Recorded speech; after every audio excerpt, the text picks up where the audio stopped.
Ani okuwasa kwakulema otegedde oli mu nyumba wagitaninga into rehabilitation wagwirwa omweddalu jo nakulaba oyambadde muzungu tapama kakati what kind of life are you living Mukulu zakagenze wala nnyo gyolaga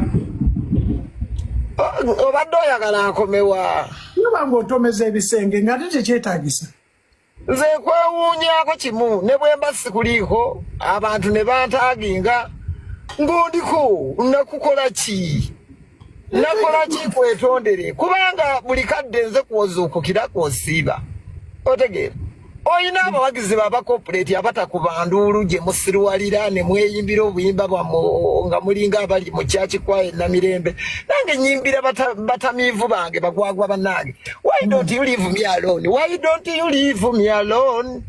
you know that is your problem you know Obaka kayimbo kayete mu studio tukalikodi. Your stupidity era ja kunsumbuwa foolishness imbecile. Kubanga ne bwe najja ku studio genda kunziza mu kusoma butabo. Otegera that is your problem. Obulabye buli awo mabega. Otegera.